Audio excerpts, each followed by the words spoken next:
নমস্কার বন্ধুরা, কেমন আছেন সবাই? আশা করি সবাই খুব ভালো আছেন, সুস্থ আছেন, আনন্দে আছেন। আপনাদের সবাইকে আমার চ্যানেলে স্বাগত জানাই। আজ আমি আপনাদের পড়ে শোনাব সুচিত্রা ভট্টাচার্যের লেখা গল্প এলে বেলে।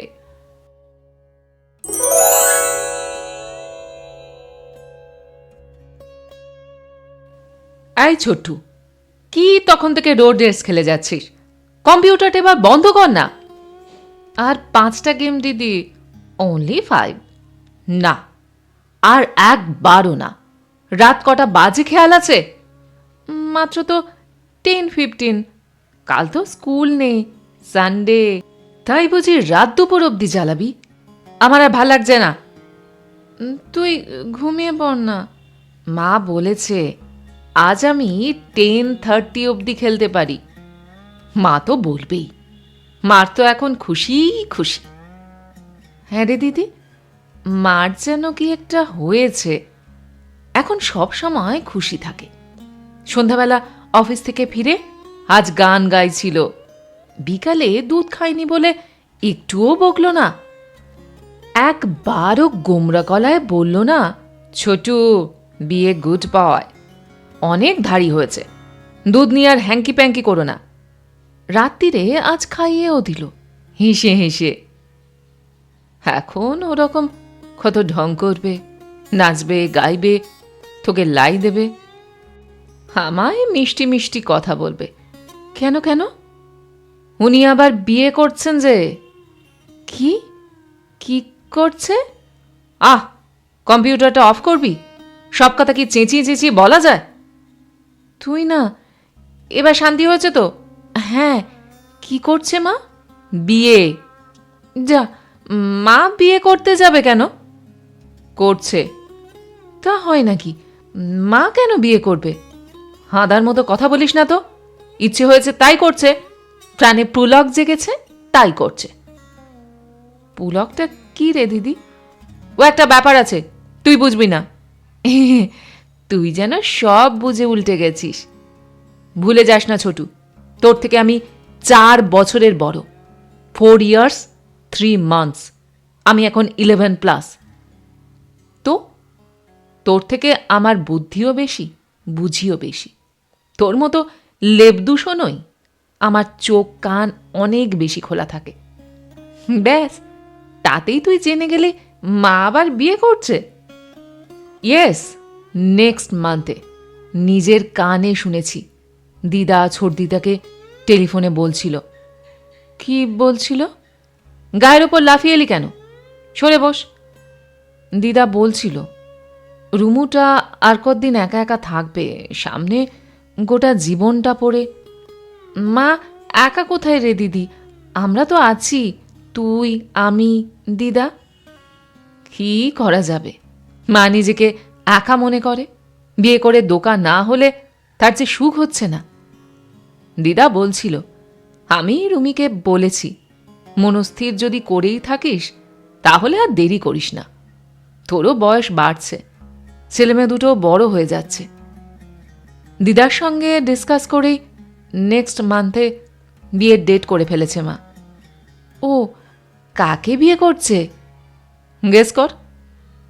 আমরা তাকে চিনি, খুব চিনি, ভালোভাবেই চিনি। আমাদের বাড়িতে আসে, রেগুলার আসে। বিপ্লব মামা। এই তো বুদ্ধি খুলেছে। কিন্তু বিপ্লব মামার সঙ্গে মার কি করে বিয়ে হবে? বিপ্লব মামা তো মামা। সো হোয়াট, হতেই পারে। মার ভাই তো নয়, মার অফিস কলিগ, মার বন্ধু, তাই আমরা মামা বলি। ওতে কি বিয়ে আটকায় নাকি? ও, কিভাবে বিয়েটা হবে? মা কোনে বউ সাজবে? তুতুল মাসি যেরকম সেজেছিল? মনে হয় না। মেহেন্দি টেহেন্দি চন্দন টন্দন বোধহয় লাগাবে না। ঘটা করে অনুষ্ঠান তো হচ্ছেই না। দিদা বলছিল দুজনে জাস্ট রেজিস্ট্রি অফিসে গিয়ে বিয়েটা সেরে আসবে, তারপর ছোট করে একটা পার্টি দেবে। দিদা তোকে বলছিল? না, ছোট দিদাকে। দিদাকে তুই তক্ষুনি জিজ্ঞাসা করলি না কেন? চান্স পেলাম কোথায়? মা আজ অফিস থেকে তাড়াতাড়ি চলে এলো যে। জানিস ছোটু, এরকম কিছু একটা যে হতে চলেছে এ আমি আগেই আন্দাজ করেছিলাম। হাউ হাউ হাউ করিস না, বললাম তো, চোখ কান খুলে রাখলে অনেক কিছুই টের পাওয়া যায়। বিপ্লব মামার সঙ্গে মার যেরকম ইন্টিমেসি, দুজনে যেভাবে চোখে চোখে কথা হয়, রাতে যেরকম নিচু গলায় ফোন চলে দুজনের, মা ব্লাশ করে, মানে লজ্জা পায়। হ্যাঁ রে দিদি, ঠিক বলছিস। আমিও একদিন দেখেছি বিপ্লব মামা মার কাঁধ ধরে টানছিল শোল্ডারের এই জায়গায়। আমি যেই ঘরে ঢুকেছি অমনি ছেড়ে দিল। তারপর মা হাসতে হাসতে বিপ্লব মামাকে ঘুষি দেখাচ্ছিল। কবে? আমাকে বলিসনি তো। মনে ছিল না, এক্ষুনি মনে পড়ল। ওটা লাভ সিন ছিল না রে, তাছাড়া আর কি।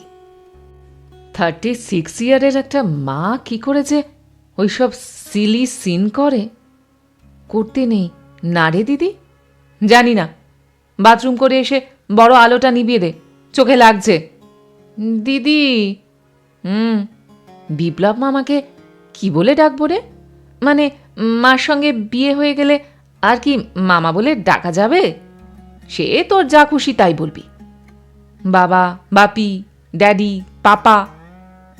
অত রেগে রেগে কথা বলছিস কেন? আমার ভালো লাগছে না। তুই কি বলে ডাকবি? ভেবে দেখিনি, হয়তো ডাকবই না। যা, একটা কিছু বলে তো ডাকতেই হবে। এই এই মিস্টার মিস্টার তা তো বলতে পারবি না, সে তখন দেখা যাবে।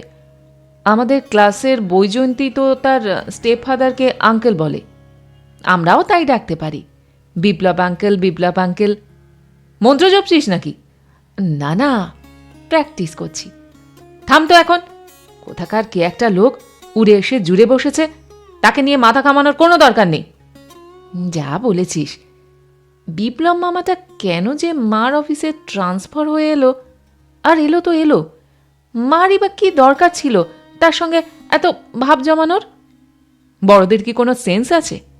ওদের ওরকম ভাবটাপ হয়েই থাকে যখন তখন। বাবাও তো ভাব করেছিল পিয়ালি আন্টির সঙ্গে। মার তাও বিপ্লব মামার সঙ্গে অ্যাফেয়ার্স হয়েছে ডিভোর্স হয়ে যাওয়ার অনেক পরে। বাবা তো মার সঙ্গে ছাড়াছাড়ি হওয়ার আগেই। তাই বুঝি? তুই আর জানবি কি করে? তুই তো তখন এতটুকুন পুচকে, সবে হামা টানছিস। পিয়ালি আন্টিকে নিয়ে মার সঙ্গে বাবার রোজ ঝগড়া হতো তখন, রোজ। কি চেঁচান চেঁচাতো দুজনে।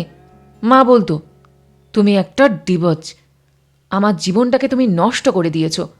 বলতে বলতে মা রেগে গিয়ে আঁচড়ে দিত বাবাকে, কামড়ে দিত। আর বাবা তখন বলতো, bitch bitch, you are a bitch. বিচ মানে তো ফিমেল ডগ, ডিভোর্স মানেটা কি রে? খুব খারাপ গালাগাল, তোকে জানতে হবে না। বড়রা রেগে গেলে খারাপ খারাপ গালাগাল দেয়, তাই না রে দিদি? রাগলে বড়রা মানুষ থাকে না, অ্যানিমাল হয়ে যায়। মা কাউকে খারাপ কথা বলতে পারে ভাবাই যায় না, তাই না রে? বাবাকে দেখেও কি মনে হয়? He is so gentle, so loving.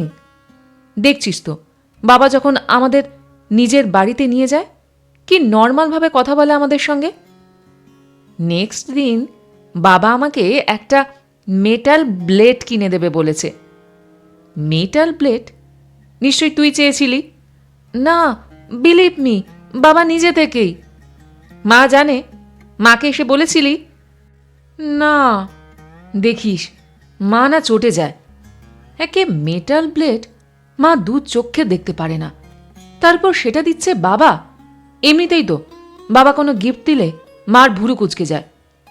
কি হবে তাহলে? নেব না? নিতে পারিস, এখন বোধহয় মা প্রবলেম করবে না। একে আনন্দে ভাসছে, তারপর বিয়ে করছে বলে মনে মনে একটু চাপেও আছে। মনে হয় চুপচাপ হজম করে নেবে। হাসিস না, হেংলু কোথাকার। আহা, বাবা মার থেকে কিছু নেয়া হ্যাংলামি নাকি? আর এটা তো বাবা যেচে আমায় দিচ্ছে, ভালোবেসে। কচু, বড়দের অ্যাক্টিং তুই চিনিস না। দুঃখ পাবি বলে এতদিন বলিনি। ডিভোর্সের সময় এই বাবাই বলেছিল ছেলেকে আমার দরকার নেই, শুধু মেয়েটাকে চাই। তাই? ইয়াস। সেটা হলে তুই একটা ফ্যামিলিতে আর আমি আর একটা ফ্যামিলিতে। গেলেই পারতিস। হেমা, কেঁদে ফেললি কেন? আমি কি সত্যি সত্যি গেছি নাকি? পিয়ালি আন্টির ব্যাপারটা তো আমি জানতামই, তারপরেও তোকে ছেড়ে, মাকে ছেড়ে আমি স্টেপ মাদারের সঙ্গে থাকতে যাব? লয়ার মাকে যখন জিজ্ঞাসা করেছিল আমি স্ট্রেট নো বলে দিয়েছি। আই লাভ ইউ দিদি। হয়েছে হয়েছে, ঝগড়া করার সময় কথাটা যেন মাথায় থাকে। নে এবার চোখ বোঝ।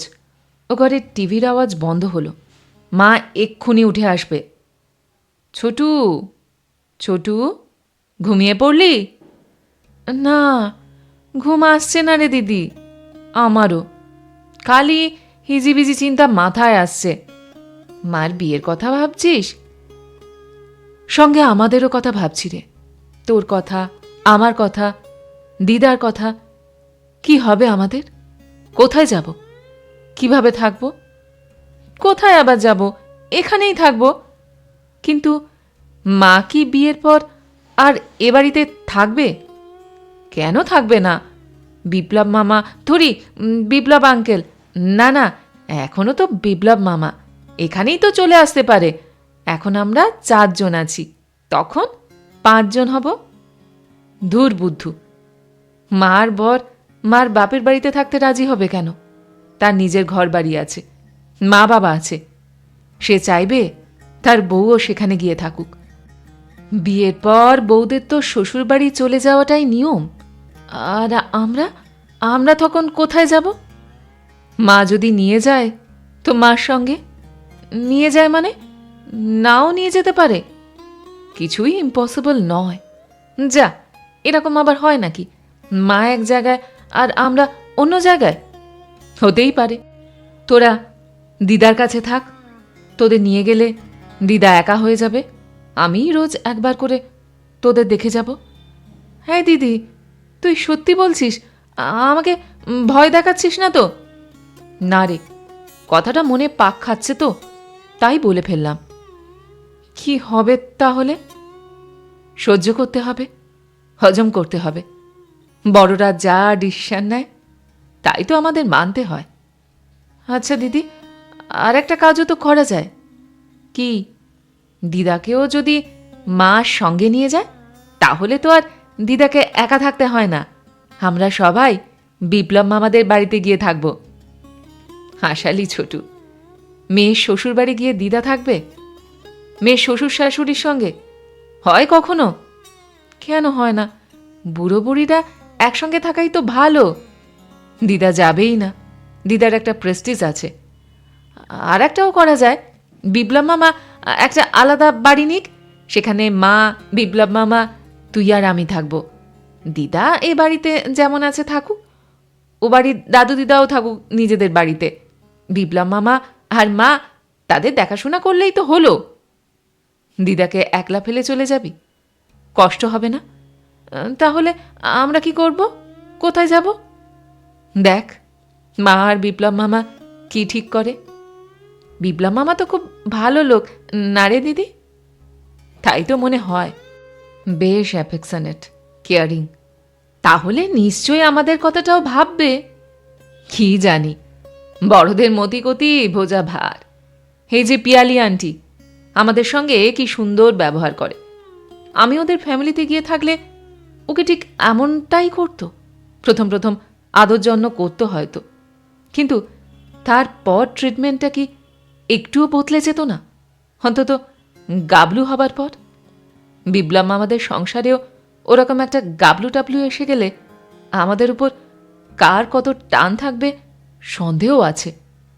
হয়তো সেই হাফ ব্রাদার কি হাফ সিস্টারকে নিয়ে একটা কোনো প্রবলেম শুরু হয়ে গেল। মার আবার বাচ্চা হবে কি রে? না হওয়ার তো কিছু নেই। বৈজয়ন্তীর তো একটা হাফ সিস্টার আছে। হাফ কেন, পুরো নয় কেন? ওরে বুদ্ধুরাম, বাবা আলাদা হলে ভাই বোনেরা পুরো ভাই বোন হয় না, অর্ধেক বনে যায়, সেটাই নিয়ম। আমাদের হাফ ভাই বোন দরকার নেই, চাই না। ফের হাদা গঙ্গারামের মতো কথা। ওরে স্টুপিড, আমাদের চাওয়ার কি দাম আছে? নাথিং। থাকলে মা কি আবার বিয়ের কথা ভাবতো? নাকি আমরা না চাইলে বিয়েটা ক্যান্সেল হয়ে যাবে? আমাদের সুবিধে অসুবিধার কথা মা বাবারা থোড়াই ভাবে। এই যে তুই এখনো রাত্রির বেলা মাঝে মাঝে মার বিছানায় দৌড়ে চলে যাস, আর সেটাও পারবি না। প্রবলেমটা কি মা মাথায় রেখেছে? রাখেনি না, প্রশ্নই আসে না। মা এখন বরের চিন্তায় মশগুল। বলিস না রে দিদি, আমার বড্ড ভয় করছে। উফ, তোকে নিয়ে আর পারা যায় না। স্টেডি হ বুদ্ধু, স্টেডি হ। ভয়টাকে পুরো গিলে নে। আমরা যে কষ্ট পাচ্ছি, নার্ভাস হয়েছি, বড়রা যেন একদম টের না পায়। যেখানেই থাক, যেভাবেই থাক, খাবি দাবি, হাসবি, খেলবি, স্কুলে যাবি, পুরো নর্মাল থাকার অ্যাক্টিং করে যা, বড়দের মতো। পারবো কি? পারতেই হবে রে ছোটু। এই পারাটাই তো বড় হওয়া। গল্পটি এইখানে সমাপ্ত হলো। আপনারা এতক্ষণ শুনছিলেন সুচিত্রা ভট্টাচার্যের লেখা গল্প এলে বেলে। গল্পটি আপনাদের কেমন লাগলো বা আমার গল্প পাঠ আপনাদের কেমন লাগলো কমেন্ট সেকশনে অবশ্যই লিখে জানান। যদি আমার গল্প পাঠ আপনাদের ভালো লেগে থাকে তাহলে আশা করব লাইক শেয়ার অবশ্যই করবেন। আর এই ধরনের সুন্দর সুন্দর কাহিনী আরও শুনবার জন্য আমার চ্যানেলটিকে সাবস্ক্রাইব করতে ভুলবেন না কিন্তু। তবে আজ এই পর্যন্ত। আমি খুব তাড়াতাড়ি আবার অন্য কোনো কাহিনী নিয়ে আপনাদের কাছে চলে আসছি। সবাই খুব ভালো থাকবেন, সুস্থ থাকবেন, আনন্দে থাকবেন। নমস্কার।